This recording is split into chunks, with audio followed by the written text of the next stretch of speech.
Number 12. Restoring lost vision. Giving sight back after it has been lost. Imagine someone who has been blind for years because the light-sensing cells in the retina were destroyed. Then, instead of being told the damage is permanent, they receive a treatment. Weeks or months later, they begin seeing light, shapes, faces, movement, color, and eventually the world again. That is the breakthrough. Not better glasses, not slowing blindness. Restoring sight.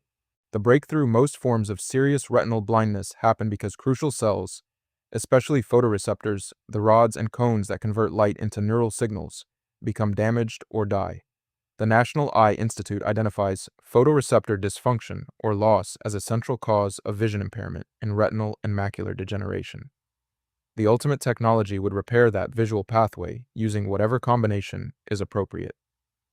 Gene therapy to repair defective retinal cells before they die. Regenerated or transplanted photoreceptors to replace cells that are already gone. Optogenetics to make surviving retinal cells light-sensitive when the original photoreceptors can no longer function. Neural repair to reconnect the new retinal signals properly to the brain. Advanced retinal interfaces could potentially bridge whatever biology cannot yet be regenerated. The real target is much bigger than detecting flashes of light. Near natural, useful vision. Recognizing your family. Reading, driving, where safe and legally permitted. Seeing a sunset, walking into an unfamiliar building without assistance. Seeing another person's face again. We have already crossed the first threshold. This isn't completely science fiction anymore. The FDA has already approved Luxturna, a gene therapy for people with a specific inherited retinal disease caused by mutations in both copies of the RPE65 gene. It delivers a functioning copy of the gene directly into retinal cells and can improve functional vision in eligible patients who still have viable retinal cells. That's enormously important. It demonstrates something that would have sounded extraordinary a few decades ago.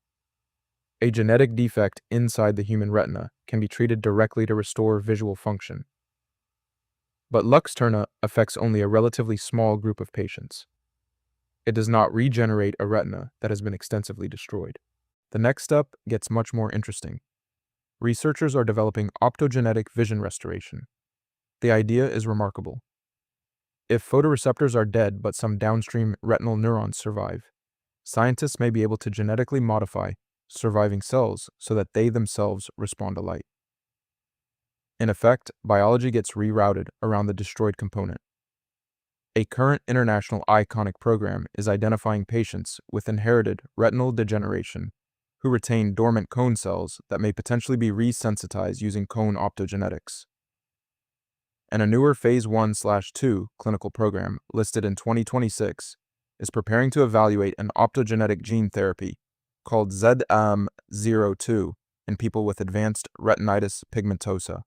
Laboratory work is also improving the sensitivity of light-responsive proteins used for optogenetic restoration, another important piece of making these systems function under more natural lighting conditions. We're no longer asking only, could this theoretically work? We're increasingly asking, how well can we make it work? But the ultimate version goes beyond gene therapy. The biggest prize would be regenerating the retina itself.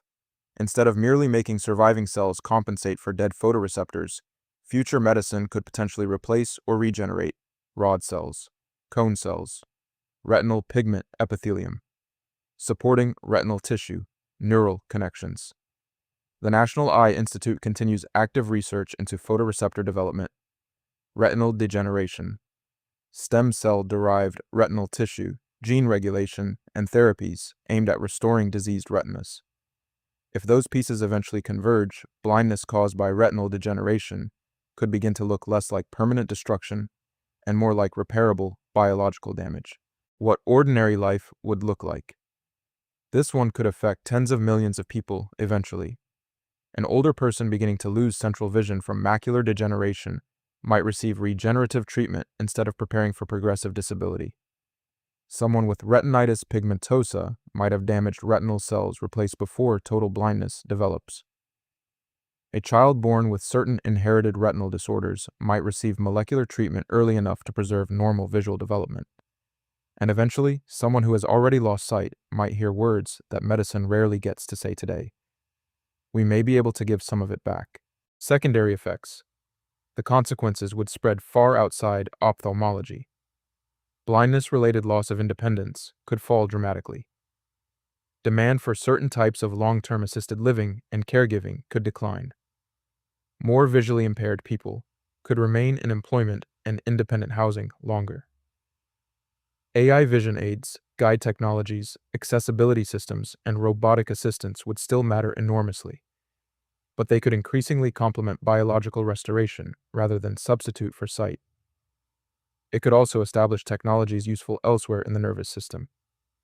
If scientists learn how to replace neurons, connect them correctly, and persuade the brain to interpret the new signals, some of the underlying science might eventually contribute to treatments for spinal cord injury, hearing loss, and neurological disease. Beyond. This is where number 12 becomes something much larger. Once medicine can reliably rebuild a damaged sensory system, eventually we may stop thinking of human senses as permanently fixed equipment. Vision restoration could lead toward regenerative hearing, regenerative touch, replacement sensory neurons, artificial photoreceptors, and perhaps eventually sensory capabilities biology never originally gave us. The first goal is incredibly human. Give people their sight back. But the deeper breakthrough is learning how to reconstruct the interface between the physical world and the human brain. How close are we? Limited retinal gene restoration. Already here, Luxturna proves targeted retinal gene therapy can improve functional vision in a specific inherited disorder. Experimental restoration of additional severe blindness. Now entering the serious clinical era, optogenetic therapies and related approaches are advancing through patient selection studies and early clinical development. Broad regeneration of damaged retinas, probably 2030s to 2040s if current approaches succeed. That is an estimate, not a promised date.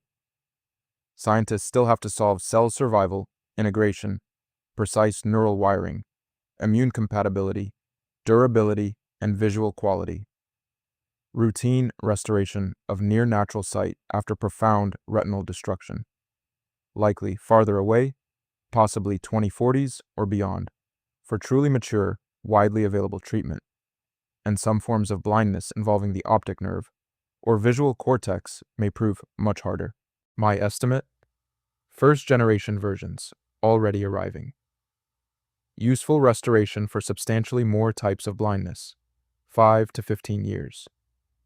True retinal regeneration capable of reversing significant blindness, roughly 10 to 25 years. Near natural restoration after severe destruction, 15 to 30 plus years. The uncertainty is large, but the fundamental transition has begun. Number 12, restoring lost vision/regenerative sight. Today, we can prevent or partially reverse vision loss in a few specific situations. Tomorrow, we may repair the machinery of sight itself. Beyond, blindness caused by damaged retinal tissue may no longer automatically mean permanent darkness. That would turn one of humanity's oldest irreversible losses into something medicine can repair.